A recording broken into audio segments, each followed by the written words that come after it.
رب اشرح لي صدري ويسر لي أمري واحلل عقدة من لساني يفقه قولي اللهم ثبتنا عند الموت بلا إله إلا الله اللهم اجعلنا من الذين آمنوا وعملوا الصالحات وتواصوا بالحق وتواصوا بالصبر آمين يا رب العالمين।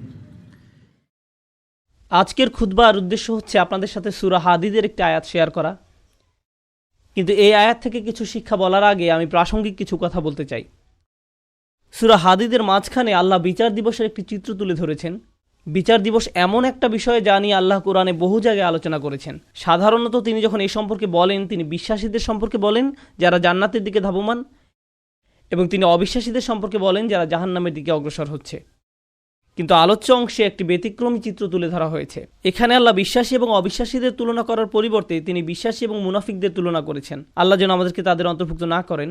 আল্লাহ বিশ্বাসীদের বিপরীতে অবিশ্বাসীদের তুলনা করার পরিবর্তে বিশ্বাসীদের বিপরীতে এমন লোকদের তুলনা করেছেন যারা মনে করত যে তাদের ঈমান রয়েছে, অথবা ভান করত যে তারা মুসলিম, অথবা তাদের ঈমান রয়েছে, কিন্তু বিচার দিবসে আল্লাহর কাছে এই ঈমানের কোনো মূল্য থাকবে না। এরাই হলো মুনাফিক। আল্লাহ যেন আমাদেরকে তাদের অন্তর্ভুক্ত না করেন। সূরা হাদীদের এই আলোচ্য অংশটি আমাদের জানা খুবই জরুরি, কারণ এই অংশটি আমাদের জানায় যে বিচার দিবসে কিভাবে এই দলের অন্তর্ভুক্ত হওয়া থেকে রক্ষা পাওয়া যায়।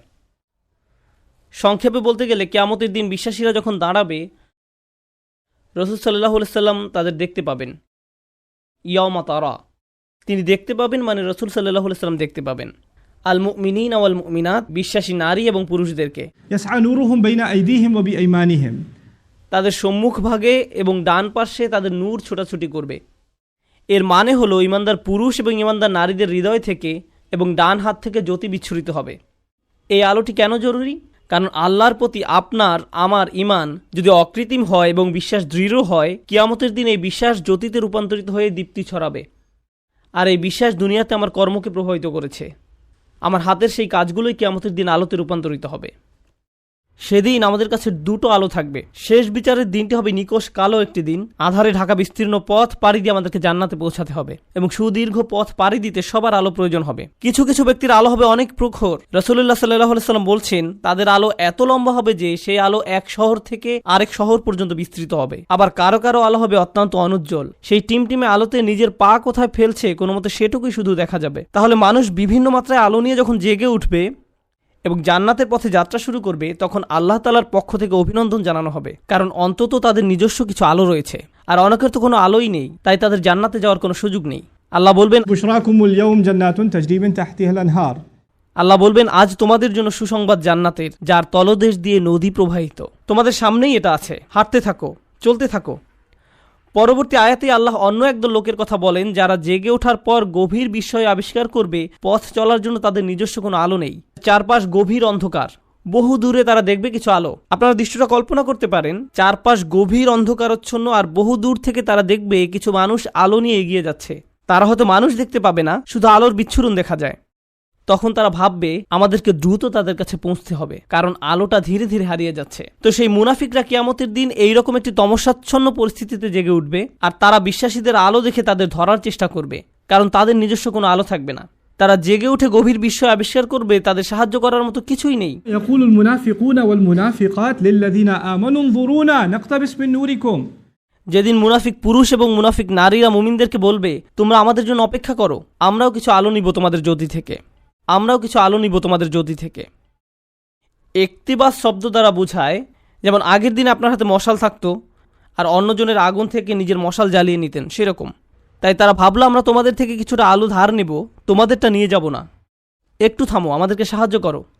তখন মুনাফিকদেরকে বলা হবে ইরজিউ ওয়ারাআকুম, তোমরা পিছনে ফিরে যাও, পিছনে ফিরে যাও, ফালতামিসু নূরা, এবং আলোর খোঁজ করো, আমরা তোমাদের সাহায্য করব না। হাসরের ময়দান হচ্ছে এমন ভয়াবহ একটি জায়গা যেখানে জন্মদাত্রী মা নিজ সন্তানকে পর্যন্ত অগ্রাহ্য করবে। ভাই বোন, স্বামী স্ত্রী, বাবা মা, আত্মীয় স্বজন, প্রাণের বন্ধু, এই সব পার্থিব সম্পর্কগুলো ছিন্ন হবে। প্রতিটি মানুষ শুধুমাত্র নিজেকে বাঁচাতে উদ্বিগ্ন থাকবে, কেউ এমনকি পিছনে ফিরেও তাকাবে না। তোমরা পিছনে ফিরে যাও এবং আলোর খোঁজ করো, পিছনে ফিরে যাও এক প্রকার ব্যঙ্গাত্মক মন্তব্য, মানে দুনিয়াতে ফেরত যাও এবং আলোর সন্ধান করো। কারণ কেউ যদি দুনিয়াতে তার ঈমান ও কর্ম দিয়ে আলো সংগ্রহ না করে থাকে, তাহলে সেদিন তার নিজস্ব কোনো আলোই থাকবে না। ফালতামিসু নূরা, আলো সংগ্রহ করার একমাত্র জায়গা হলো এই দুনিয়া। তারপরে মুনাফিকরা মুসলমানদেরকে ধরার চেষ্টা করবে। এভাবে যখন তারা বিশ্বাসীদের নিকটবর্তী হবে, ফাদুরিবা বাইনাহুম বিসুরিন লাহু বাব, ঠিক এমন একটি মুহূর্তে দুই দলের মাঝে একটি বৃহৎ প্রকাণ্ড দেয়াল নেমে আসবে, যার একটি দরজা থাকবে। এই দরজা সম্পর্কে আমরা অন্য সময় আলোচনা করব। আল্লাহ বলেন, অতঃপর উভয় দলের মাঝখানে খাড়া করা হবে একটা প্রাচীর, ফলে এখন তারা ধরার চেষ্টা করলেও পারবে না। দেয়ালটি খাড়া হওয়ার পর আল্লাহ বলেন, দেয়ালের অন্য পাশে যে 5টা মুনাফিকরা দেখতে পাবে না, সেখানে থাকবে আল্লাহর করুণা, দয়া এবং মমতা, আর অপর দিকে থাকবে কঠোর শাস্তি এবং অন্ধকার।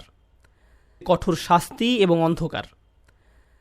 তাহলে এখন শুধু অন্ধকারই নয়, রয়েছে বিশাল এক দেয়াল, ফলে তাদের পালানোর আর কোনো জায়গা নেই। আর পেছনে দেখতে পাবে শাস্তি তাদেরকে আচ্ছন্ন করার জন্য এগিয়ে আসছে।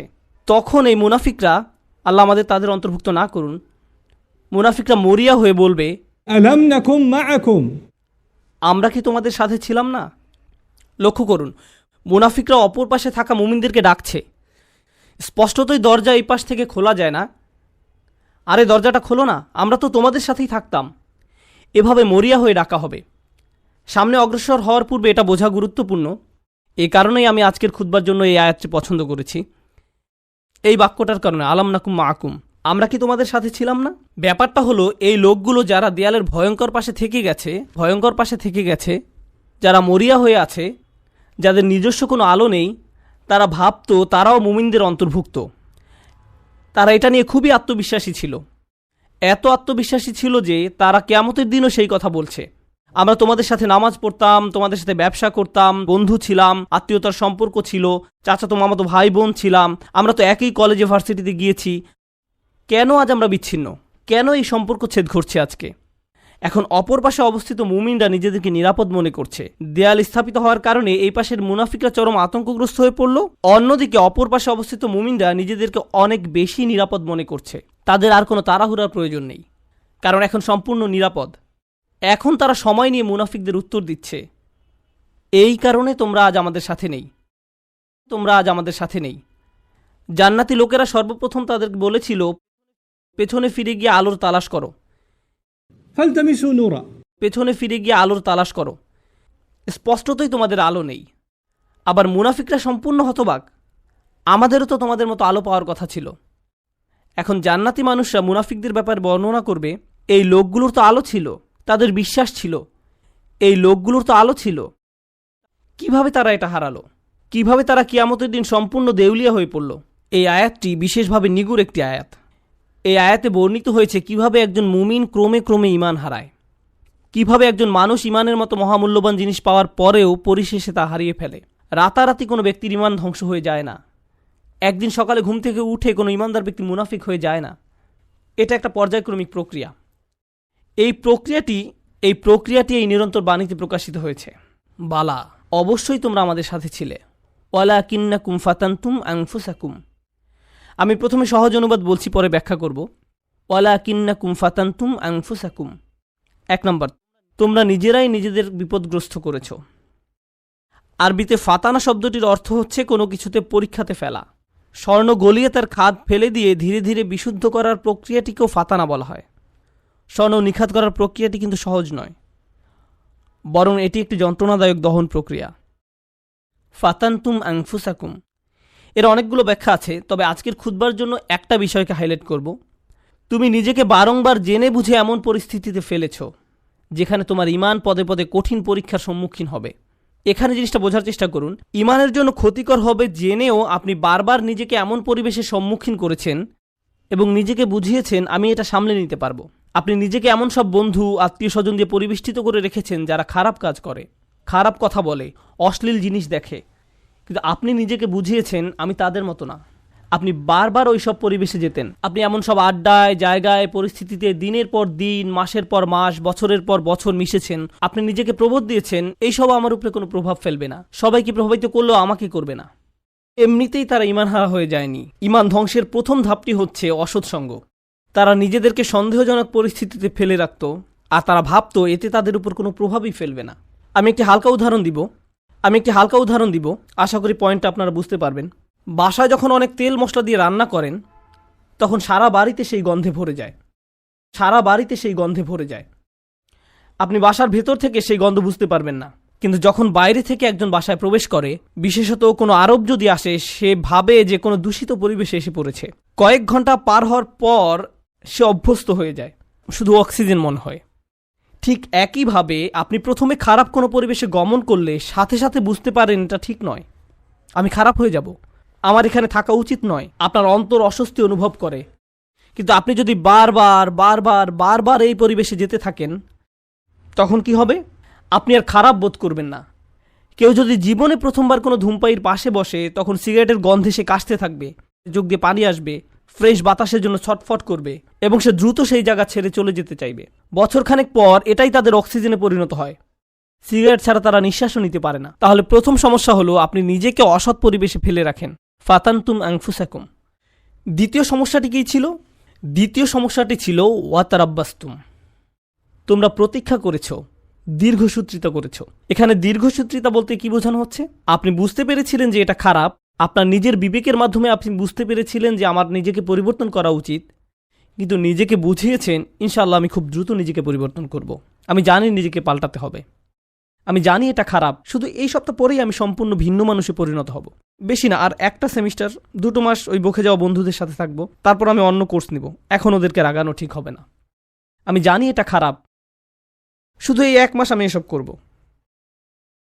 আর এই 1 সপ্তাহ, এই আর 1টা বা 2টা পার্টি, 1টা 2টা ড্রিঙ্কস, এভাবে আপনি নিজেকে বলতে থাকেন। আর সামান্য একটু এই 9-10 মাস পরেই তো রমজানে সব ছেড়ে দিব, পুরাই চেঞ্জ হয়ে যাব। আমার প্ল্যান আছে হজে যাওয়ার। হজ থেকে আসার পর দেখবেন আমি কেমন ভালো মানুষে পরিণত হই।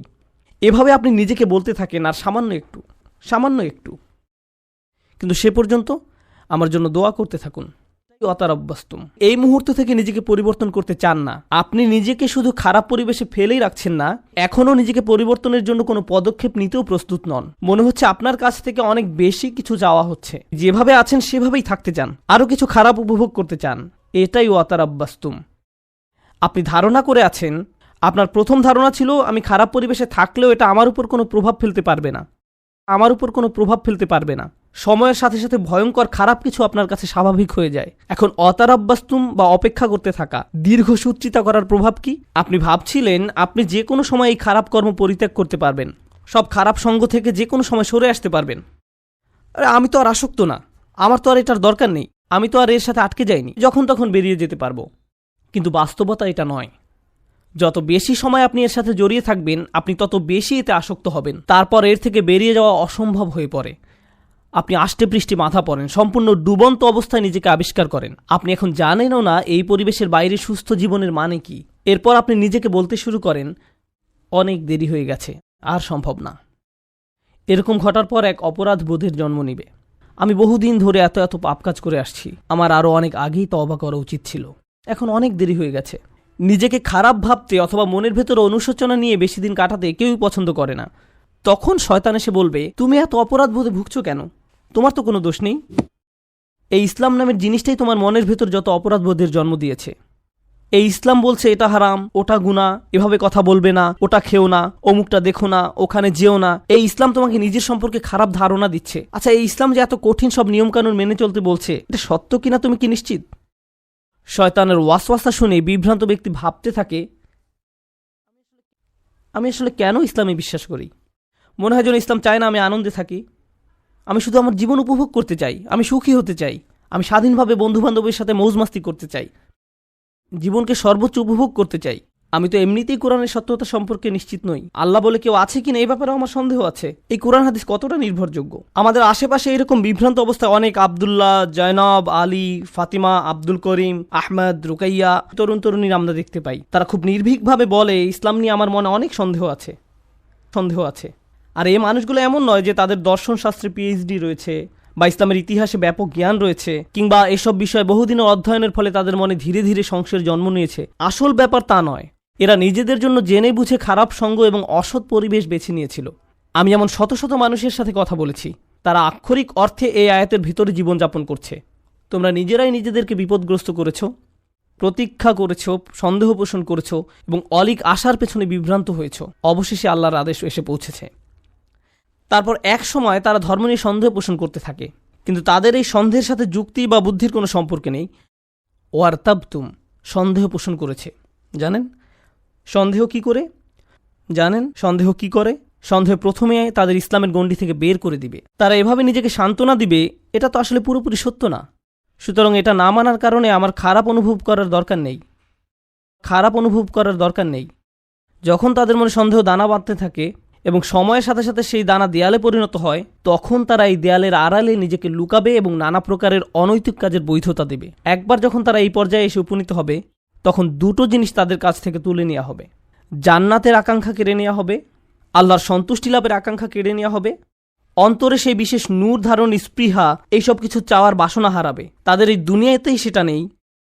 যে লোক আল্লাহর নিকট থেকে সেই সফলতা পেতে চায়, আল্লাহ তাদেরকে এই দুনিয়াতেই তা দিবেন, কিন্তু সেই আকাঙ্ক্ষা তো এখন আর অবশিষ্ট নেই। তাদের এই সম্পর্কে সন্দেহ রয়েছে। 2 নাম্বার, জাহান্নামের ভয় হারাবে। এই দুইটা জিনিস তারা হারাবে, আল্লাহর সন্তুষ্টি লাভের প্রত্যাশা এবং জাহান্নামের আতঙ্ক। এই ব্যক্তির কাছে এখন কিয়ামত বা বিচার দিবসের কোনো মূল্য নেই। কেউ তার সামনে জান্নাত জাহান্নাম শেষ বিচারের কথা বললে এটা তার কাছে তামাশা মনে হয়, এবং এমনকি এইসব নিয়ে হাসি ঠাট্টা করবে। যখন কারো অন্তর থেকে আখিরাতের প্রাপ্তির আশা হারিয়ে যায় এবং জাহান্নামের শাস্তির ভয় মন থেকে দূর হয়ে যায়, তখন কি হয় জানেন? তখন তার কাছে শুধু একটা জিনিসই গুরুত্ব পায়, দুনিয়া। মনে প্রাণে পুরোপুরি দুনিয়ামুখী হয়ে যায়। যেহেতু পরকাল বলে কিছু নেই, তাই এই দুনিয়াতেই যা কিছু করার পাবার জন্য মরিয়া হয়ে যেতে হবে।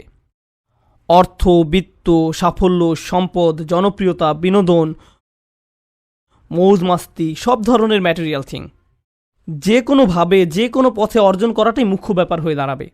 সে ভাববে দুনিয়া দিয়ে এইসব প্রাপ্তির ভিতরে রয়েছে সব আনন্দ এবং চূড়ান্ত মানসিক তৃপ্তি, মৌজ মাস্তি, সব ধরনের ম্যাটেরিয়াল থিং। তাই পরবর্তী ধাপটা হচ্ছে অগর্রাতকুমুল আমানিয়্যু, অলিক আশার পেছনে বিভ্রান্ত হয়েছে। সে মিথ্যা আশার পেছনে ছুটেছে এবং মনে করেছে পার্থিব অর্জন তাকে সুখী করবে। সে তার সম্পূর্ণ জীবন শুধু এই লক্ষ্যেই ব্যয় করেছে। সে মনে করেছিল এই সব কিছু তাকে তার লক্ষ্যে পৌঁছে দেবে। কারোর জন্য সেটা হয় পরবর্তী কোনো মুভি, কারোর জন্য কোনো খেলনা, কারোর জন্য নেক্সট স্মার্টফোন। যেমন কোনো স্টার ওয়ার মুভি বের হলে টিকিটের লাইনে হজের ভিসার লাইনের চেয়েও লম্বা লাইন হয়, কারণ তাকে এখনই এটা দেখতে হবে। যদি এখন না দেখা হয়, জীবন তো তাহলে পুরাই ব্যর্থ। এখনই এটা দেখতে হবে। যদি মুক্তি পাওয়ার রাতে না দেখা হয়, জীবনের তো তাহলে কোনো মূল্যই থাকে না। তাই এখনই দেখতে হবে। এরপর সে ভেবেছিল এই মুভি দেখলে তা হয়তো তাকে এক ধরনের মানসিক পরিপূর্ণতা দিবে, যা সে কোথাও পায়নি। হল থেকে বের হয়ে সে চোখ বড় বড় করে বলে, এটা দারুণ ছিল। পরক্ষণে আবার বিষণ্ণ হয়ে যাবে। নিজেকে প্রশ্ন করবে, এখন কি করব? আবার দেখব মুভিটা? এটা দারুণ ছিল। প্রথমবারের মতো অতটা ভালো না লাগলেও মোটামুটি ভালো লাগবে, কারণ যে জিনিসটা তাদের প্রকৃত শান্তি দেওয়ার কথা, আল্লাহর সন্তুষ্টির অন্বেষণ, সেটা তো আর জীবনের লক্ষ্য নয়। সেই ইচ্ছাটাও আর অবশিষ্ট নেই। অগর্রাতকুমুল আমানিয়্যু হাত্তা জাআ আমরুল্লাহ, অবশেষে আল্লাহর আদেশ এসে পৌঁছেছে। বিশ্বাসীদের মতে এটাই ছিল তার জীবন। মুমিনরা বলবে এটাই তার জীবন, যারা তাদের ঈমান হারিয়ে ফেলেছিল, যেটা শুরু হয়েছিল আপাত দৃষ্টিতে একটা ছোট পদক্ষেপ থেকে, অসৎসঙ্গ, এবং সেখান থেকে এটা একটা অটোমেটিক ডাউনওয়ার্ড স্পাইরাল সিঁড়ি, শুধুই নিচের দিকে নেমে যাওয়া। তারপর তার মনে সন্দেহ দানা বাঁধতে শুরু করে।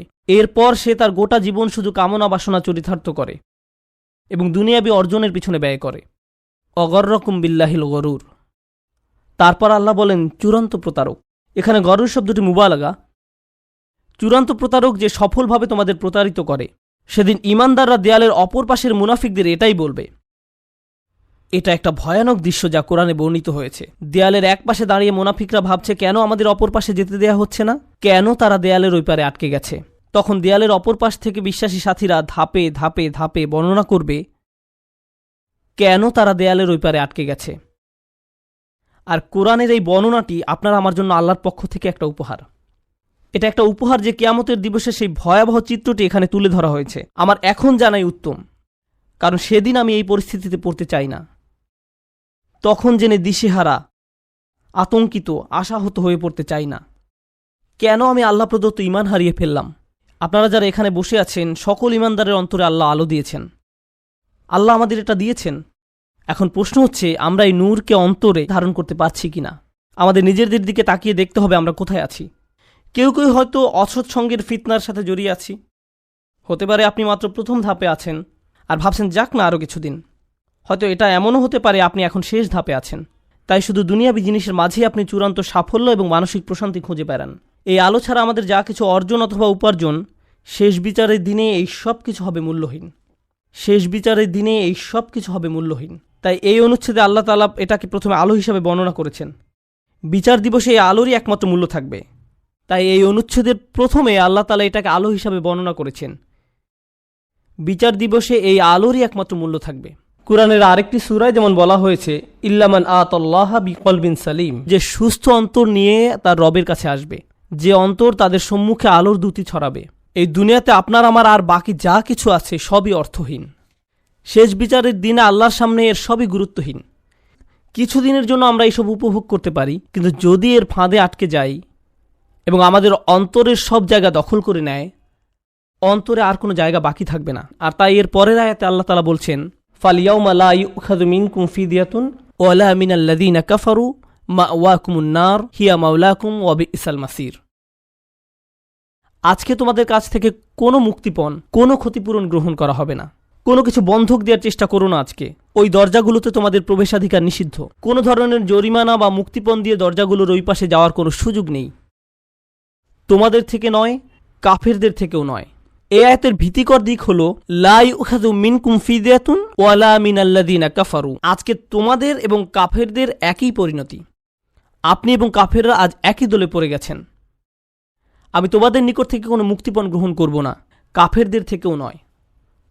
তোমাদের সবার আবাসস্থল জাহান্নাম। কতই না নিকৃষ্ট এই প্রত্যাবর্তন স্থল। শেষ বিচারের দিবসের এই পূর্ণ চিত্রটি তুলে ধরার পর আল্লাহ সুবহানাহু ওয়া তাআলা এভাবে উপসংহার টানেন।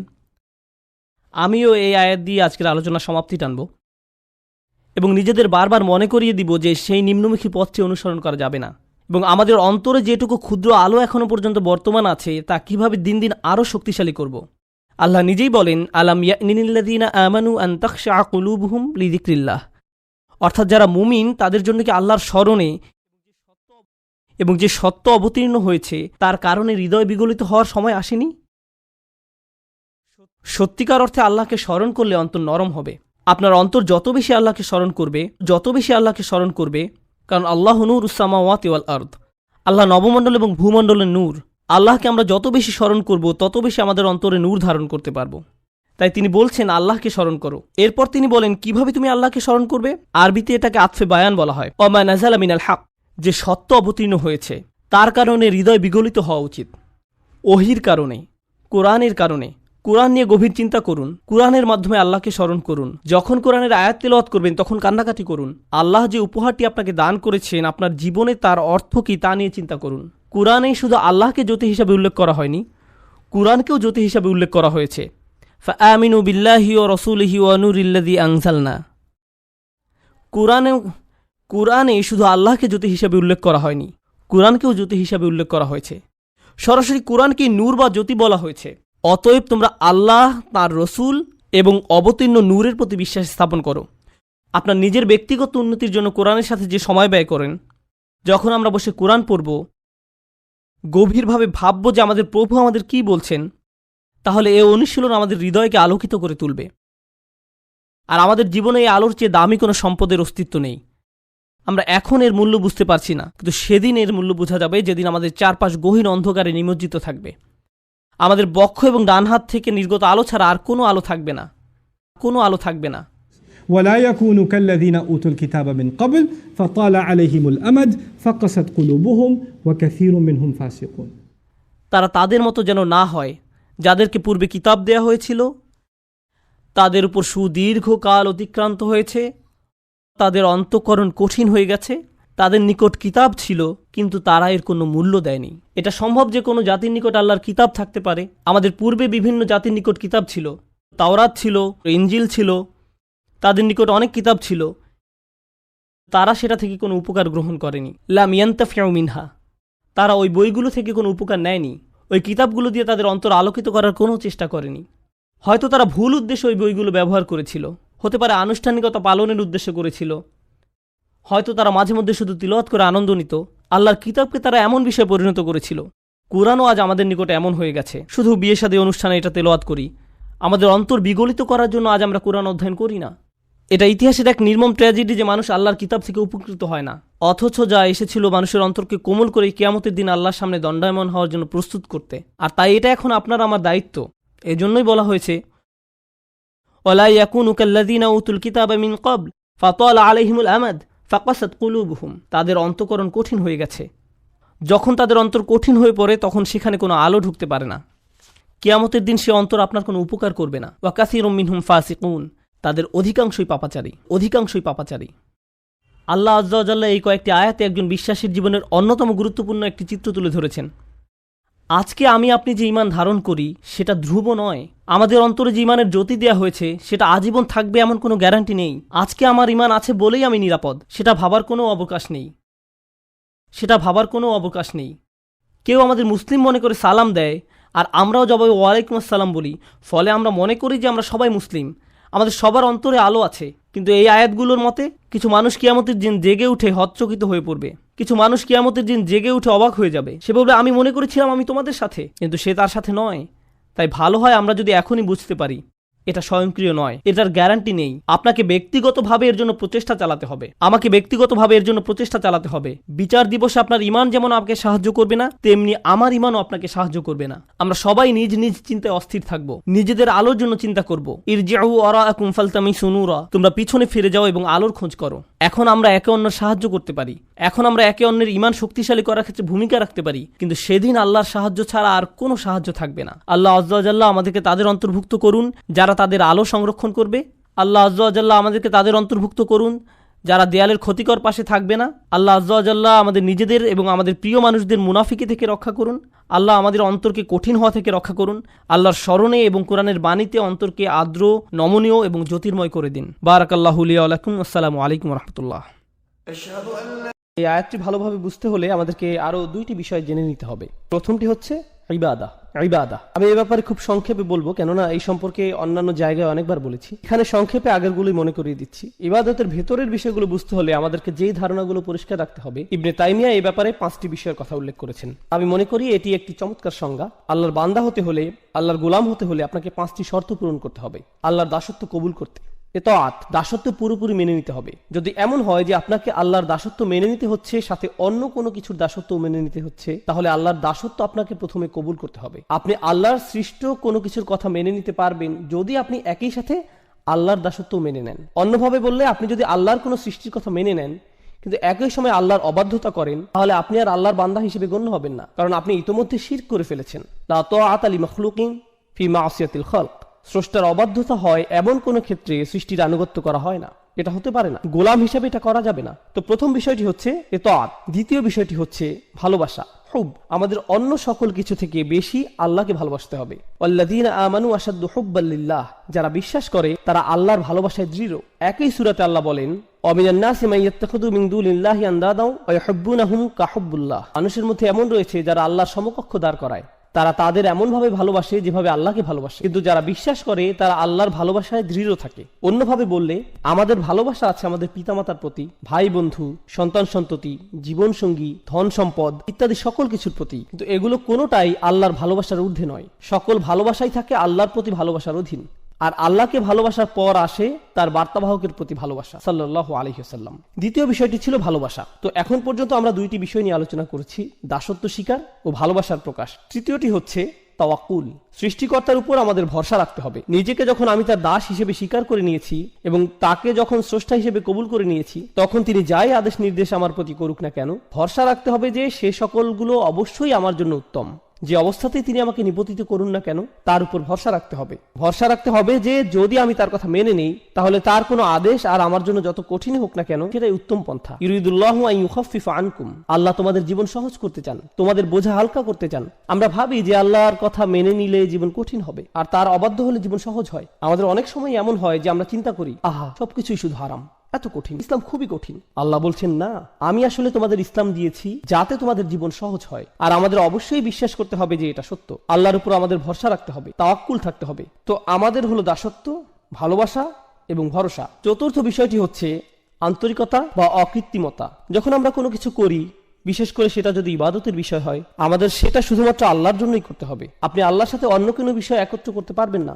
যেমন ধরুন, আপনি মসজিদে দান করবেন, যদি সাথে এমন চিন্তাও রাখেন যে একটু নামও হবে আর হ্যাঁ দানও হবে, এভাবে নিয়ত মিশ্রণ ঘটাতে পারবেন না। সেটা আলাদা যে দান করলে হয়তো আপনার কিছুটা নামও হবে, কিন্তু মনে যদি আগে থেকে খ্যাতির লোভ থাকে, তাহলে আপনার দান বৃথা। আপনার লক্ষ্য শুধুমাত্র আল্লাহর জন্য হতে হবে। আল্লাহ তার জন্য করা নিয়তে অন্য কারো অংশগ্রহণ করা পছন্দ করেন না।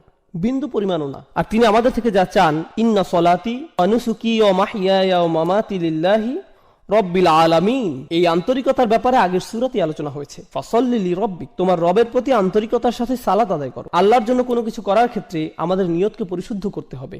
মাঝে মাঝে ধরুন, এটা যদিও একটু বাইরের আলোচনা কিন্তু গুরুত্বপূর্ণ, আমরা বিভিন্নভাবে দিনের জন্য কাজ করি। কেউ হয়তো মসজিদে সরাসরি সেবাদান করে, কেউ হয়তো মসজিদ কমিটিতে কাজ করে, কেউ হয়তো দাওয়াতি কাজ সম্পন্ন করে, কেউ ইসলামী স্কুল পরিচালনা করে, অথবা কেউ ইসলামিক ওয়েবসাইট চালাতে সহায়তা করে। যেটাই হোক, যেভাবেই হোক, আমরা দিনের জন্য করি কোনো না কোনো উপায়। কাজের শুরুতে আমাদের নিয়ত শুধু আল্লাহর জন্যই থাকে, কিন্তু সময় পার হলে আমাদের মনে বিভিন্ন চিন্তার উদ্রেক হয়। আমরা বলি, মানুষ আমার কথাই শুনছে, আমার এখানে প্রধান হওয়া উচিত, আর আমাদের আমিত্ব বোধ জাগ্রত হয়। মানুষদের অবশ্যই আমার কাজের স্বীকৃতি দিতে হবে।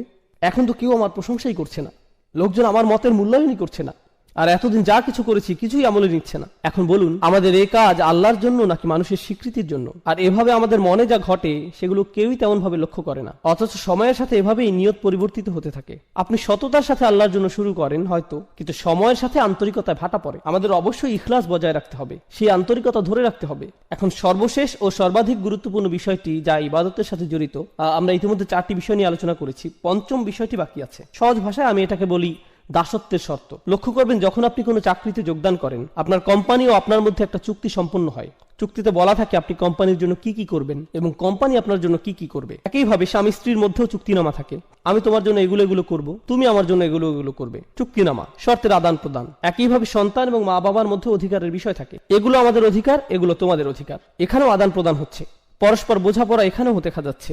যে কোনো রাষ্ট্র বা সরকারের সাথে সেখানকার জনগণের একই ধরনের বোঝাপড়া হয়। তোমরা এই পরিমাণ কর দিবে, এই আইন কানুনগুলো মেনে চলবে, বিনিময়ে আমরা তোমাদের এই সেবা দিয়ে যাব। স্পষ্ট বিনিময়। সাধারণত এই ধরনের বিনিময়গুলো কিছু আপোষ মীমাংসা বা বোঝাপড়ার মাধ্যমে হয়, অর্থাৎ দুই পক্ষই এগিয়ে আসে, আলাপ আলোচনা করে, শেষে আপোষের মাধ্যমে সমঝোতা হয়। কিন্তু যখন আমরা আল্লাহর বান্দা, তখন এই ধরনের শর্ত বা সমঝোতা কি করে ঘটবে? এগুলো কি আলোচনা বা আপোষ মীমাংসার মাধ্যমে হবে? অবশ্যই না। সকল শর্তই আসমান থেকে আসবে, আপনাকে শুধু মেনে নিতে হবে। অর্থাৎ আপনার কোনো যোগ্যতা নেই যে আপনি নির্ধারণ করবেন আল্লাহর বান্দা হতে হলে কি কি মেনে চলবে আর কি কি মেনে চলবেন না, আল্লাহর উপাসনার জন্য কি কি করবেন আর কি কি করবেন না, আল্লাহকে মেনে চলার জন্য কি করবেন আর কি করবেন না।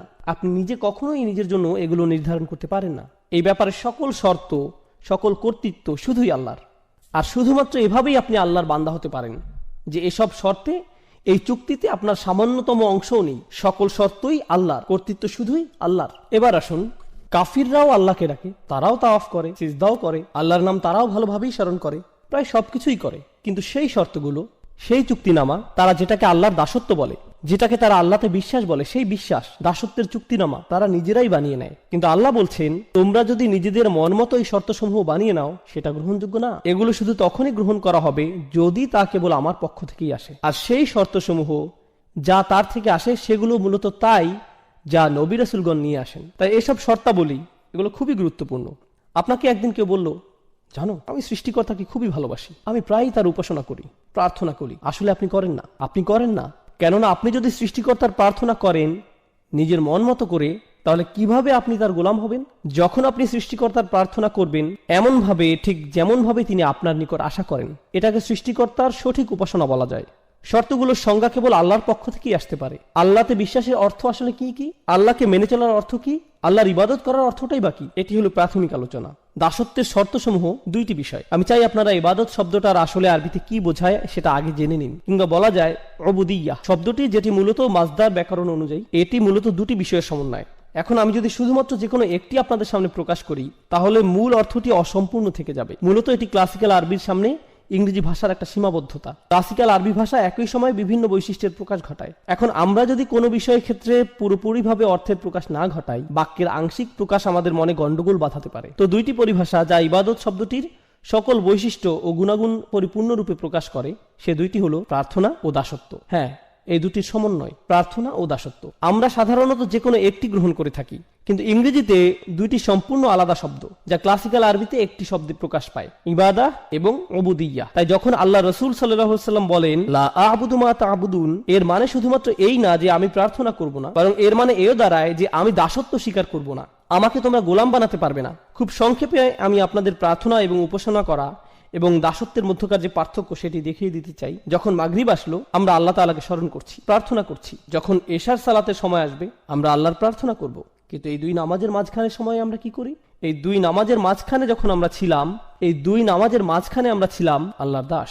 যখন আপনি ঘুমাচ্ছিলেন তখন আপনি প্রার্থনা করছিলেন না, কিন্তু ঠিকই আপনি ছিলেন তখন আল্লাহর দাস। যখন আপনি ঘুম থেকে উঠলেন, দাঁত ব্রাশ করলেন, নাস্তা করলেন, আপনার কাজে যাওয়ার জন্য গাড়ি ড্রাইভ করলেন, সে সময় আপনি প্রার্থনা করছিলেন না, কিন্তু তাহলে আপনি কি করছিলেন? যদিও হয়তো এই সময় আপনি কোরআন তেলাওয়াত করছিলেন না বা কোনো জিকির আজকার করছিলেন না, কিন্তু ঠিকই এই সময় আল্লাহর দাসই ছিলেন। তো বলা যায় যে প্রার্থনা হচ্ছে নির্দিষ্ট কিছু কাজ, রোজা রাখা, নির্দিষ্ট সময়ে সালাত আদায় করা, হজ করা, কোরআন তেলাওয়াত করা, দান সাদকা করা, এগুলো সবই নির্দিষ্ট কিছু কাজ যেগুলো প্রার্থনা হিসেবে ধরা হয়। কিন্তু একজন দাস, একজন গোলাম, সে সর্বদাই আল্লাহর গোলাম, যদিও সে এই ধরনের কাজগুলো করে বা না করে। এই ধারণাটি আসলে খুবই শক্তিশালী, কেননা এর মানে দাঁড়ায় আমাদেরকে ঠিক সেভাবে জীবনযাপন করতে হবে যেভাবে আল্লাহ তাআলা চান। শুধুমাত্র জুমার নামাজে বা অন্য কোনো নামাজে আল্লাহকে মানবেন আর অন্য সময় মানবেন না, সেটা চলবে না। নামাজগুলোর মধ্যকার সময়ে আমরা আল্লাহর বান্দাই। হাফিজু আলা সলাওয়াত ওয়াস সালাতুল উস্তা। আলেমদের মধ্যে অনেকে বলেন এখানে সলাতুল উস্তা বলতে নামাজগুলোর মধ্যকার সময়ের কথা বলা হয়েছে। এই সময়ে আল্লাহর সাথে আমাদের কানেক্ট থাকতে হবে, এই সময়ে আল্লাহর সাথে আমাদের সম্পর্ক থাকতে হবে, আমাদের আল্লাহর প্রার্থনা করতে হবে, একই সাথে আল্লাহর দাসত্ব মেনে নিতে হবে। এখন আমরা হয়তো অনেকেই আল্লাহর প্রার্থনা ঠিকভাবেই করি, কিন্তু দাসত্বের ক্ষেত্রে, যেমন হয়তো আপনি আসরে নামাজ পড়েছেন কিন্তু এখন ভাবছেন সময় তো আছে, একটু মুভি দেখা যায়, মাগরিব চলে আসলো, হ্যাঁ মাগরিবের নামাজেও চলে আসছেন, কিন্তু এভাবে আপনি শুধু প্রার্থনা করছেন, দাসত্বের শর্তে টিকছেন না, আল্লাহর বান্দা হতে পারছেন না।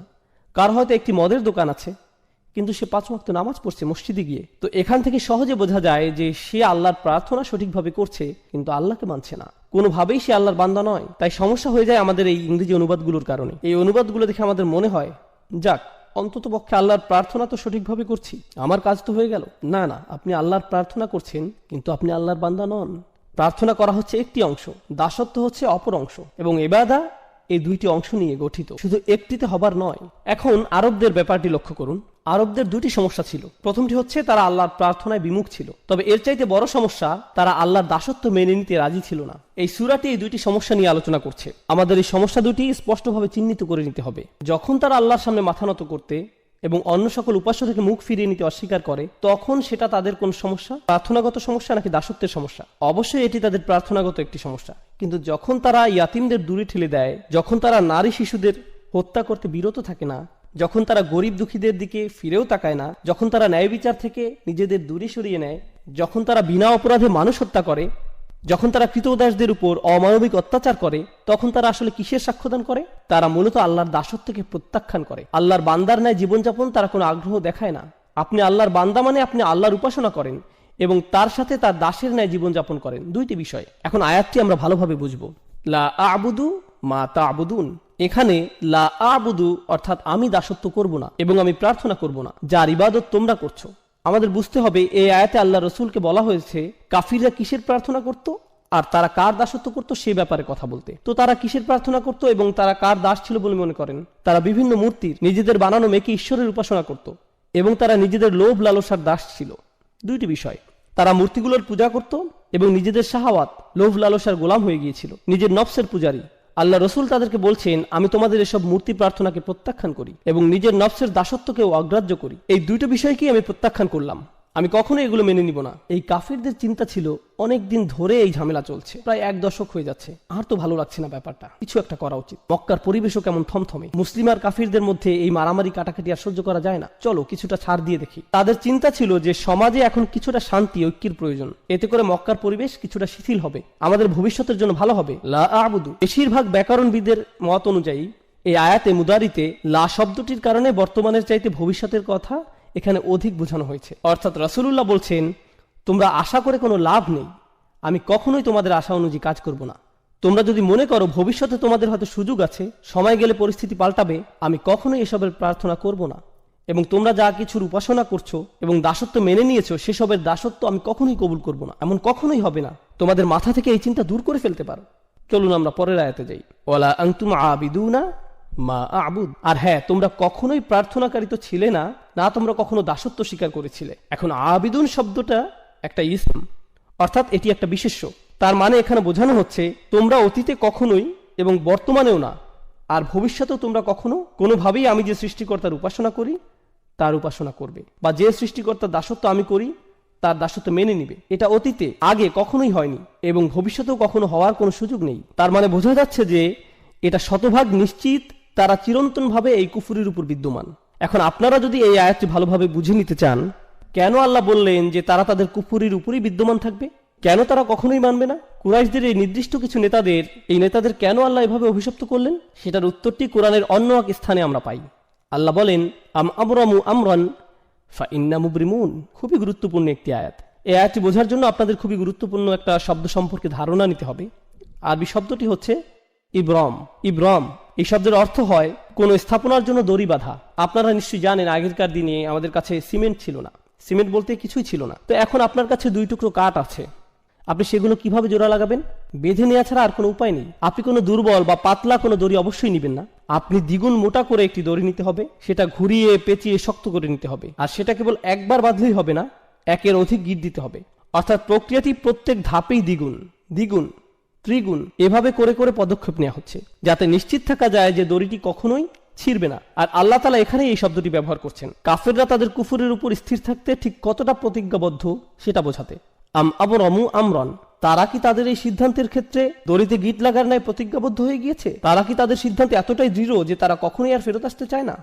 কেননা আপনি যদি একবার এই দড়িতে গিট লাগিয়ে দেন, তার মানে বোঝা যাচ্ছে যে আপনার ইচ্ছা আর কখনো ফেরত না আসা। বিষয়টা জুতার ফিতার ন্যায় সহজ নয় যে কিছুক্ষণ পর আপনি আবার খুলে ফেলবেন। আল্লাহ বলছেন তারা এতটাই নিশ্চিত যে তাদের কুফরির এই সিদ্ধান্তে তারা আর কখনোই ফেরত আসতে চায় না। বিষয়টি কেমন? যদি এমনই হয় ফা ইন্না মুবরিমুন, তাহলে আমরাও আমাদের দড়ি বেঁধে দিচ্ছি। যদি তারা এতটাই নিশ্চিত থাকে, তাহলে আমরাও নিশ্চিত যে আমরা তাদেরকে কুফরির উপরই প্রতিষ্ঠিত রাখবো। আর দেখুন, আল্লাহ যখন তাদের দড়ির কথা উল্লেখ করছেন, তখন ফিল বা ক্রিয়া ব্যবহার করছেন।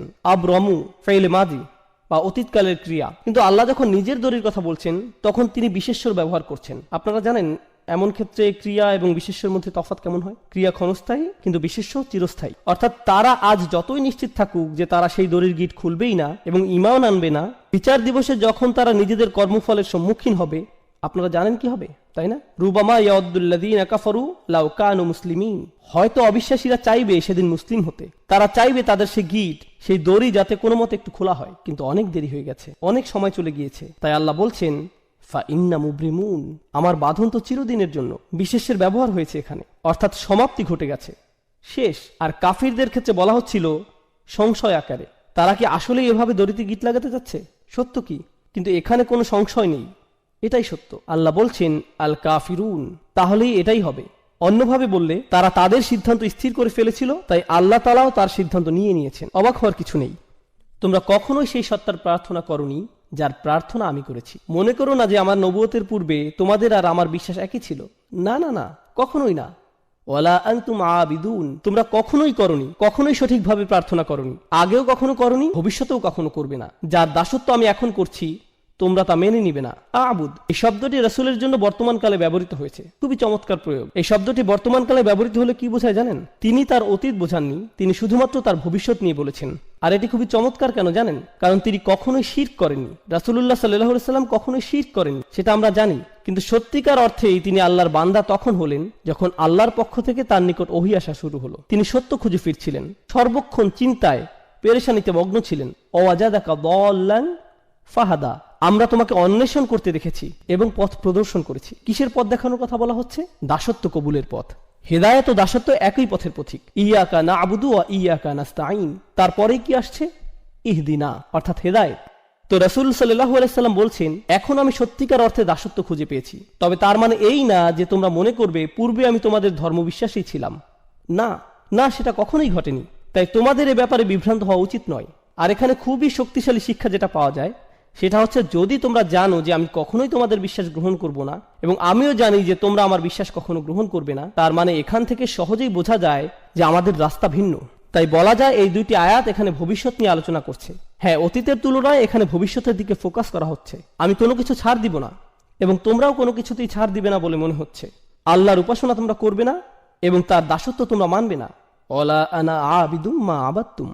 এখন আমরা অতীতে ফিরে যাচ্ছি। আগের দুইটি আয়াত ছিল ভবিষ্যতের জন্য, এখনকার দুটি আয়াত অতীতের জন্য। ওয়ালা আনা আবিদুন, আমি কোনো প্রার্থনাকারী নই, অর্থাৎ আমি কখনোই দাসত্ব স্বীকার করিনি। মা আবাদতুম, যার উপাসনা তোমরা করছো। ভেবো না যে তোমাদের প্রভুই আমার প্রভু, আর এভাবে ভেবো না যে আমার প্রভু তোমাদের প্রভু। এমনকি আমি পূর্বেও যে প্রভুর প্রার্থনা করতাম সেটাও তোমাদের প্রভু ছিল না। ওহী লাভের পূর্বেও আমি তোমাদের প্রভুর প্রার্থনা করিনি। সে সময় যেসব বিষয়ের মূল্য ছিল না আমার কাছে, তোমরা আশা করছো যে এখন নবুয়তের পরে, ওহী আগমনের পর আমি সেই বিষয়টির মূল্যায়ন করব।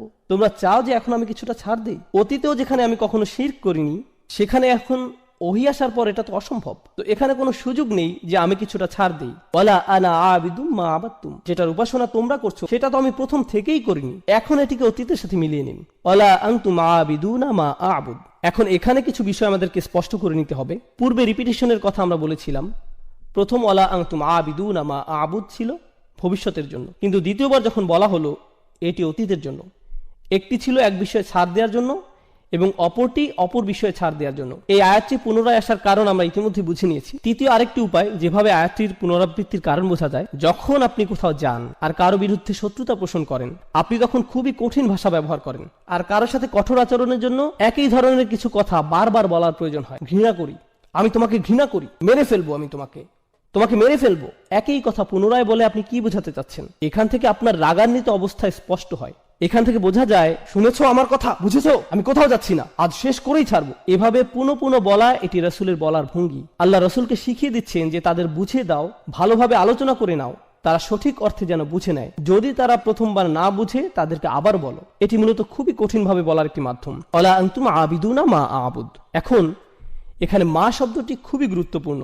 আল্লাহ এখানে বলেননি ওয়ালা আনতুম আবিদুনা মান আবুদ, আর তুমি তার উপাসনা করো না যার উপাসনা আমি করি। আয়াতে বলেননি আমি যার উপাসনা করি, বরং বলেছেন আমি যেসবের উপাসনা করি। কিন্তু মা শব্দটি আমরা জানি প্রাণীবাচক শব্দের ক্ষেত্রে ব্যবহৃত হয় না, এটি ব্যবহৃত হয় অপ্রাণীবাচক শব্দের ক্ষেত্রে। মান শব্দের ব্যবহার হয়ে থাকে প্রাণীবাচক শব্দের ক্ষেত্রে। তাই এই বর্ণনা কিছুটা বিভ্রান্তির সৃষ্টি করে। কিভাবে আমি যার উপাসনা করি বলার পরিবর্তে আমি যেসবের উপাসনা করি বলা সম্ভব? এখন আমি উপাসনা বা প্রার্থনা শব্দটি সাধারণ অর্থে ব্যবহার করছি। আপনারা এখন উপাসনা ও দাসত্ব আলাদাভাবে কোনটা কি বোঝায় জানেন, কিন্তু আমি এখানে সাধারণ অর্থে ব্যবহার করছি। আল্লাহ তার রাসূলকে আমি যার প্রার্থনা করি বলতে না বলে দুইবার আমি যেসবের প্রার্থনা করি বলতে বললেন।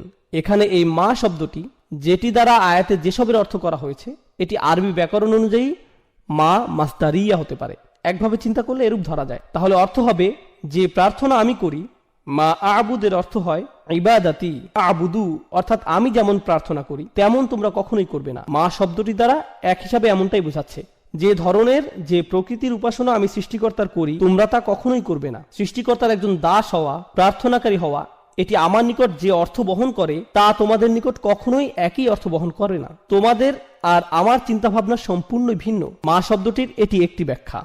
দ্বিতীয় যে ব্যাখ্যা মা শব্দটির করা যায়, যদি এটাকে ইসমে তাজ্জুব মৌসুলা, কি অসাধারণ সৃষ্টিকর্তার উপাসনা আমি করি আর কি জঘন্য মিথ্যাচারের উপাসনা তোমরা করো। যখন মা বা কি শব্দটি আল্লাহর ক্ষেত্রে ব্যবহার করছেন, দুটি বিষয় হতে পারে। বিষয়টি সহজ করে বোঝাতে চলুন আমরা কে এবং কি এর মধ্যকার পার্থক্যটা দেখি। যখন আপনি কে দ্বারা কোনো প্রশ্ন করছেন, আপনি বিশেষ কোনো ব্যক্তির খোঁজ করছেন।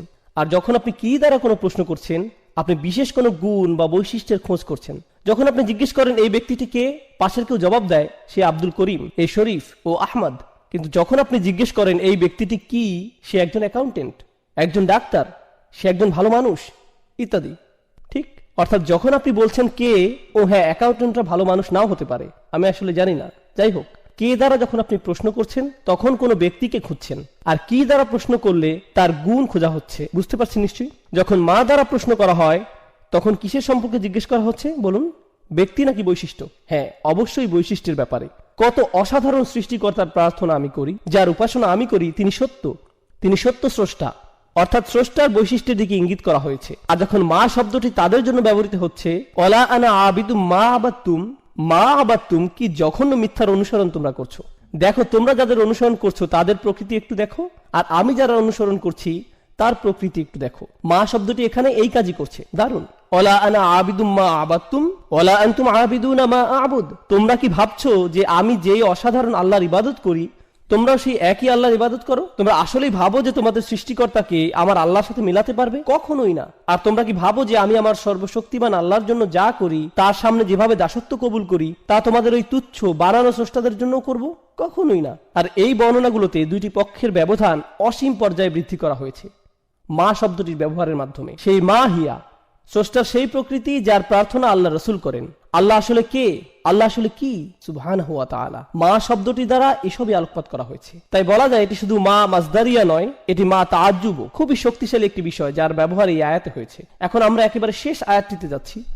এখানে আমরা অবিশ্বাস্য ধরনের চমৎকার একটি বিষয় জানতে পারবো ইনশাআল্লাহ। লাকুম দীনুকুম ওয়ালিয়া দীন। সম্ভবত এটি আমাদের সময় কোরআনের সবচাইতে ভুলভাবে ব্যাখ্যাকৃত আয়াতগুলোর মধ্যে একটি। সাধারণভাবে আয়াতের অর্থ করা হয় তোমাদের দিন তোমাদের থাকুক, আমার দিন আমার। প্রথমে এখানে লাকুম শব্দটি আগে ব্যবহৃত হয়েছে ইখতিসাস, অর্থাৎ জার ওয়া মাজরুর মুকাদ্দাম। আল্লাহ বলেননি দীনুকুম লাকুম ওয়া দীনি লি, তিনি বলছেন লাকুম দীনুকুম ওয়ালিয়া দীন, তোমাদের ধর্ম শুধুই তোমাদের জন্য। হ্যাঁ, তা শুধুই তোমাদের, অর্থাৎ সেটা কখনোই আমার জন্য হবে না, আমার হবে না। শুধুই শব্দটি আমি এখানে যথার্থ কারণেই বসিয়েছি, কেননা লাকুম এখানে আগে এসেছে। এটা যদি দিন হুকুমের পরে আসতো তাহলে শুধুই শব্দটা এখানে হতো না। এটা যদি দিন হুকুমের পরে আসতো তাহলে শুধুই শব্দটি এখানে আসতো না। তোমাদের ধর্ম, তোমাদের এই ধর্ম শুধুই তোমাদের জন্য।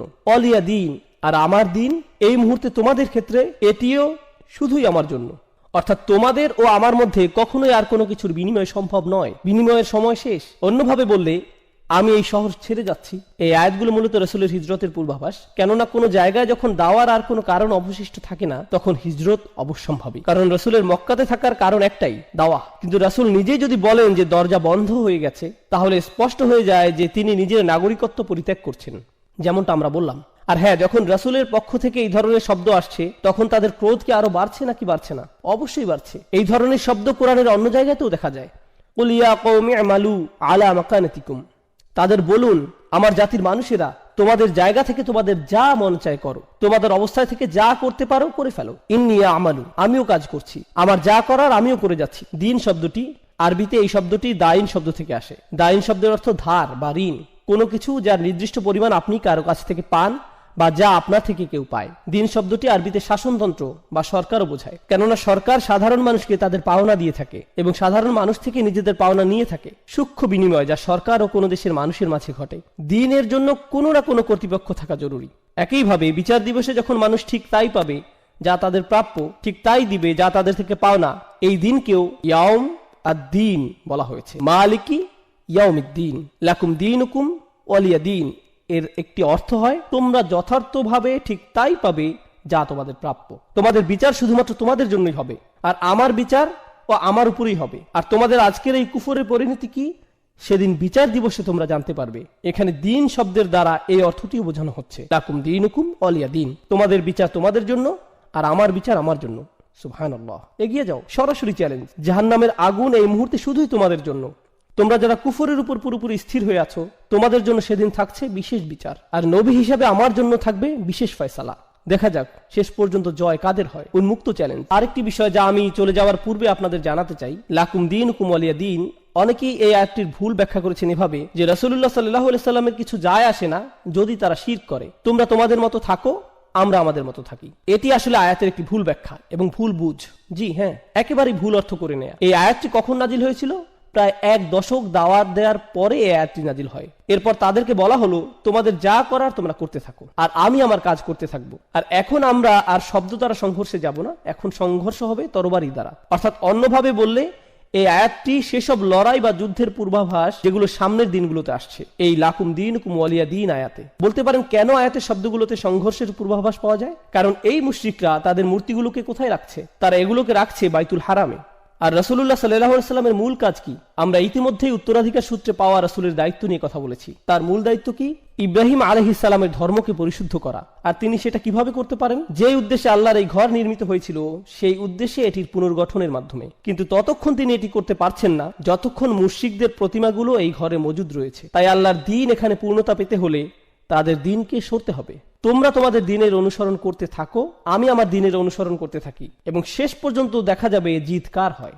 তাই আল্লাহ বলেন হুয়াল্লাযী আরসালা রাসূলাহু বিল হুদা ওয়া দীনিল হক লিইয়ুযহিরাহু আলাদ দীনি কুল্লি। তিনি তার রাসূলকে পাঠিয়েছেন, আল্লাহ তার রাসূলকে পাঠিয়েছেন হিদায়াতের সাথে এবং সেই সত্য দ্বীনের সাথে, যাতে এটি অন্য সকল যত দ্বীন আছে সেগুলোকে পরাস্ত ও নিষ্প্রভ করে দিতে পারে। দ্বীনের অন্যান্য যত রূপ সবগুলোই পরাভূত হবে। ওয়ালাউ কারিহাল মুশরিকুন, যদিও মুশরিকরা বিষয়টি ঘৃণা করে, যদিও তারা এটি অপছন্দ করে। তো তোমরা যা করার করতে থাকো, কিন্তু সেগুলো সবই বৃথা হবে। আমার দিন ইতোমধ্যেই নিশ্চয়তা পেয়ে গেছে। আর হ্যাঁ, দিন শব্দটি পরবর্তী আয়াতে আরো বেশি স্পষ্ট হবে। অরাআইতান নাসা ইয়াদখুলুনা ফি দীনিল্লাহ, দিন শব্দটি আবারও আসছে। সেখানে আমরা জানতে পারবো যে সংঘাতের শুরু এই সূরাতে হয়েছিল। পরবর্তী সূরাতে দেখা যাবে কারা এতে জয়লাভ। আর এই সূরার সর্বশেষ শিক্ষা, একেবারে শেষ বক্তব্য রাখার পূর্বে অতিরিক্ত দুইটি বিষয়ে কিছু কথা বলবো ইনশাআল্লাহ তাআলা। প্রথম কথাটি হচ্ছে, আগের সূরাতে আমরা দেখতে পাই মক্কার কুরাইশরা রাসূলুল্লাহ সাল্লাল্লাহু আলাইহি সাল্লাম ও তার পরিবারের উপর একটি ব্যক্তিগত আক্রমণ করে। বাতারা মুহাম্মাদুন, এই শব্দটির দ্বারা তারা আক্রমণ শুরু করে।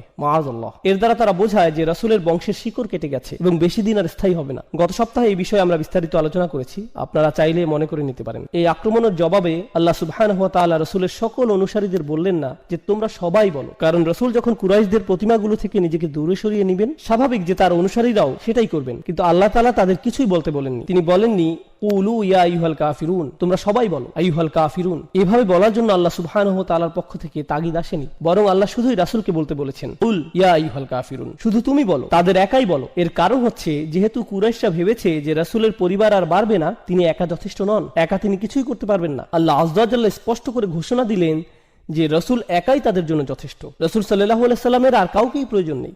এটি কোরআন থেকে একটি বড় শিক্ষা আমাদের জন্য। কেউ কেউ মাঝে মাঝে বলে মুহাম্মদ তার অনুসারীদের ব্যতীত কিছুই করতে পারতো না। মাআযাল্লাহ, খুবই জঘন্য ভাষার ব্যবহার। আমরা মুসলিমরা কখনোই এমনটা বলি না, অমুসলিম ইতিহাসবিদরা বিশেষ করে এমনটা বলে থাকে। মুহাম্মদ তার অনুসারীদের উপর নির্ভর করেছিল, এই ধরনের কথাবার্তা। এখন লক্ষ্য করুন আল্লাহ তাআলা কি বলছেন, ইল্লা তানসুরুহু ফাকাদ নাসারাহুল্লাহ। সূরা তাওবাতে আল্লাহ বলছেন, যদি তোমরা তাকে সাহায্য নাও করো, আল্লাহ তো তাকে ইতোমধ্যেই সাহায্য করে রেখেছেন সাল্লাল্লাহু আলাইহি সাল্লাম। তাই আমাদের দৃষ্টিভঙ্গি কখনো এমন হতে পারে না। আমাদের দৃষ্টিভঙ্গি, চিন্তা ভাবনা হচ্ছে তিনি সরাসরি আল্লাহ তাআলা থেকে সাহায্য পেয়ে থাকেন, আমাদের সাহায্যের তার কোনো প্রয়োজন নেই। আপনারা মনে করতে পারেন হুনাইনের যুদ্ধের কথা, যখন সাহাবীরা হঠাৎ ভীত হয়ে রাসূলুল্লাহ সাল্লাল্লাহু আলাইহি সাল্লাম থেকে দূরে সরে গিয়েছিলেন। তিনি হঠাৎ একা পড়ে গেলেন, চারপাশে তাকে শত্রুরা ঘিরে রেখেছিল।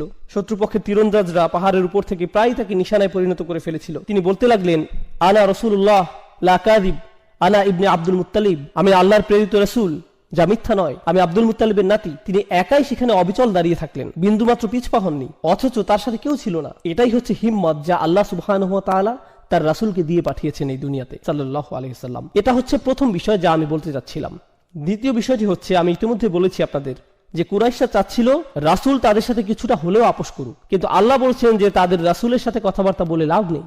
রাসূল তো শুধু আমার নেয়া সিদ্ধান্ত তাদের জানাচ্ছে, এগুলো সবই আমার আদেশ। তাই সূরাটি শুধু ইয়া আইয়ুহাল কাফিরুন না বলে কুল শব্দ দিয়ে শুরু হচ্ছে, অর্থাৎ রাসূল সরাসরি তোমাদের বলছে না, বরং আমার আদেশে রাসূল তোমাদের বলছে। তাই রাসূলের সাথে আপোষ করে তাদের কোনো লাভ হবে না। এখন এই সূরার শেষে লাকুম দীনুকুম ওয়ালিয়া দীন, দিন শব্দের শেষে যে নুনটি রয়েছে, এটি আসলে দ্বীনই হওয়ার কথা। তোমাদের নিকট তোমাদের দিন থাকুক, আর আমার নিকট আমার দিন। আরবি ব্যাকরণ অনুযায়ী ইদফা হওয়ার কারণে এখানে শেষে ইয়া হওয়ার কথা। এক্ষেত্রে যাকে ইয়া মুতাকাল্লিম বলা হয়, কিন্তু অলঙ্করণের স্বার্থে এখানে ইয়া সরিয়ে ফেলা হয়েছে আর শুধুই কাসরা ব্যবহার করা হয়েছে। আপনি যদি মুসহাফ একটু চেক করে দেখেন, তাহলে দেখবেন এটি বলছে লাকুম দীনুকুম ওয়ালিয়া দীন, শুধুই কাসরা শেষে আছে, অর্থাৎ ইয়া সরিয়ে ফেলা হয়েছে।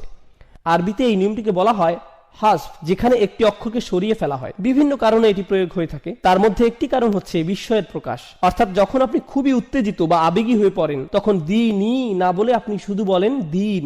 একইভাবে আমরা যখন আল্লাহ আযজা ওয়া জাল্লার কাছে প্রগাঢ়ভাবে সাহায্য চাই, তখন আমরা রব্বি বলি না, তখন আমরা শুধুই রব বলে থাকি, রব্বিগফিরলি। এখানে রব্বি শব্দকে কেন সংক্ষিপ্ত করা হয়েছে? কারণ আমরা আল্লাহ আযজা ওয়া জাল্লার সামনে মরিয়া হয়ে আবেদন জানাচ্ছি, এটি অন্তর থেকে তার প্রতি নিবেদন। এইখানে এই সূরায় হাসফের ব্যবহার হয়েছে যাতে করে নিজের দিনের ব্যাপারে রাসূলের দাবি স্পষ্ট ও গাঢ় হয়, এটি আমার দিন। আরেকটি কারণ হচ্ছে ইয়া দ্বারা এখানে স্বয়ং রাসূলুল্লাহ সাল্লাল্লাহু আলাইহি সাল্লামকে বোঝানো হতো, কিন্তু হাসফের দ্বারা এই আয়াতে রাসূলের ভূমিকাকে সংক্ষিপ্ত করা হয়েছে আর আল্লাহর ক্ষমতাকে ফোকাসে আনা হয়েছে। প্রথমেই আল্লাহর ভূমিকাকে এই সূরাতে কুল শব্দের দ্বারা বর্ধিত করা হয়েছে, আর শেষে ইয়া হাসফের মাধ্যমে এমন দাঁড়ালো যে আল্লাহ রাসূলকে বলছেন সব শেষে তুমি এক্ষেত্রে নিজের কথা উল্লেখও করতে পারবে না। এসব সিদ্ধান্ত আসলে তোমার দ্বারা হচ্ছে না, এই সিদ্ধান্তের পেছনে তুমি না। সুবহানাল্লাহ, খুবই চমৎকার, প্রবল ও কার্যকর উপসংহার এই সূরার। আর এখন আমি আপনাদের তৃতীয় এবং সবচেয়ে গুরুত্বপূর্ণ বিষয়, যেটি উল্লেখের মাধ্যমে এই বক্তব্য শেষ করব ইনশাআল্লাহ তাআলা। আমি আপনাদের প্রথম থেকেই বলেছি যে কোরআনের শেষ 10টি সূরা শুধুমাত্র রাসূলুল্লাহ সাল্লাল্লাহু আলাইহি সাল্লামের জীবনী বোঝার জন্যই গুরুত্বপূর্ণ নয়, বরং রাসূলের আদর্শের সাথে ইব্রাহিম আলাইহিস সালাতু ওয়াস সালামের আদর্শের সংযোগ বা সম্পর্ক বোঝার জন্যও গুরুত্বপূর্ণ। এখন শুনুন, আমি আপনাদের কোরআনের অন্য একটি জায়গায় নিয়ে যাচ্ছি, একটি বিশাল আয়াত থেকে আমি কেবল গুটি কয়েক শব্দ অনুবাদ করব। কদ কানাত লাকুম উসওয়াতুন হাসানাতুন ফি ইব্রাহিম, তোমাদের জন্য ইতিমধ্যেই ইব্রাহিমের জীবনীতে চমৎকার আদর্শ রয়েছে। ওয়াল্লাযীনা মাআহু, এবং তাদের মধ্যে যারা তার সাথে রয়েছে। ইয ক্বালু লিকওমিহি, যখন তারা তাদের জাতিকে বলল, ইন্না বুরাউ মিনকুম ওয়া মিম্মা তা'বুদুনা মিন দুনিল্লাহ, আমরা পুরোপুরি ভাবে তোমাদের সাথে সম্পর্ক ছিন্ন করলাম। এতে কোনো সন্দেহ নেই। শব্দগুলো মনোযোগ দিয়ে শুনুন। তারা বলল, আমরা তোমাদের সাথে সকল সম্পর্ক ছিন্ন করছি এবং আল্লাহকে বাদ দিয়ে তোমরা যাদের যাদের উপাসনা করো, সেগুলো যাই হোক না কেন, প্রত্যেকের সাথে আমরা সম্পর্ক ছিন্ন করছি। আমরা তোমাদের সাথে এবং তোমরা যাদের উপাসনা করো তাদের সাথে সম্পর্ক ছিন্ন করলাম। শব্দগুলো কি পরিচিত শোনাচ্ছে? সুবহানাল্লাহ। আর তিনি বলে গেলেন, কাফারনা বিকুম, আমরা তোমাদের প্রত্যাখ্যান করলাম। অন্যভাবে বললে, আমরা তোমাদের বিশ্বাসকে অস্বীকার করলাম, তোমাদের ধর্মকে তাকফির করলাম। ওয়াবাদা বাইনানা ওয়া বাইনাকুমুল আদাওয়াতু ওয়াল বাগদাউ আবাদা, আর এখন আমাদের ও তোমাদের মধ্যে চিরদিনের জন্য প্রতিহিংসা ও ঘৃণার সূত্রপাত হয়ে গেল। হাত্তা তুমিনু বিল্লাহি ওয়াহদা, যতক্ষণ না তোমরা আল্লাহতে বিশ্বাস করছো, যিনি এক ও অদ্বিতীয়। সুবহানাল্লাহ। আয়াতের শেষ অংশে ইব্রাহিম তার পিতার জন্য দোয়া করছেন আলাইহিস সালাম, যার মধ্য দিয়ে আয়াতটি শেষ হয়। কিন্তু আয়াতটির দিকে ভালো করে লক্ষ্য করুন। এটি কি প্রায় সূরাতুল কাফিরুনের অর্থের মতোই নয়? যেভাবে রাসূলুল্লাহ কুরাইশদের সাথে মোকাবেলা করছেন, তিনি তাদের সাথে বিরোধপূর্ণ কথাবার্তার মধ্যেও ইব্রাহিম আলাইহিস সালামের আদর্শের পুনরাবৃত্তি করছেন। শুধুমাত্র ফাসল্লি লিরাব্বিকা ওয়ানহার এর মধ্যেই নয়। সুবহানাল্লাহ। কত সুন্দরভাবে আল্লাহ তাআলা কোরআনের শিক্ষাগুলোকে সংযুক্ত করেছেন। ওয়াকাযালিকা নুফাসসিলুল আয়াহ, আর এভাবেই আমরা আয়াতগুলোকে ব্যাখ্যা করে থাকি। কত সুন্দরভাবে বিষয়গুলো যুক্ত হয়, ইতিহাস কতই না চমৎকারভাবে মিলে যায়। আর আপনারা সাথে এই বিষয়টি বুঝতে পারবেন। একটু আগেই আমি যেটা বললাম, রাসূলুল্লাহকে একাই কথা বলতে হয়েছিল, নিজের সাথে অন্য কাউকে সম্পৃক্ত করার সুযোগ তাকে দেয়া হয়নি। অন্যদিকে ইব্রাহিম আলাইহিস সালামের অল্প কিছু অনুসারী থাকা সত্ত্বেও তাদের নিয়েই কাফিরদের সাথে কথা বলার আদেশ দেওয়া হয়েছে। বৈপরীত্যের দিকে লক্ষ্য করুন, কার অনুসারীর সংখ্যা বেশি? মুহাম্মদুর রাসূলুল্লাহ সাল্লাল্লাহু আলাইহি সাল্লাম।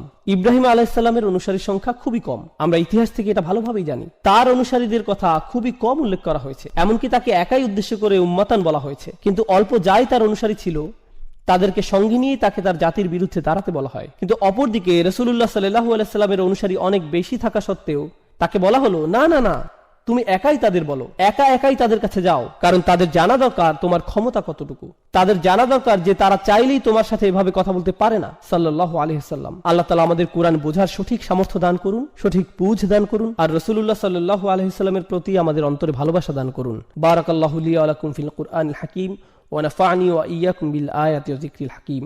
আসসালামু আলাইকুম ওয়া রাহমাতুল্লাহি ওয়া বারাকাতুহু।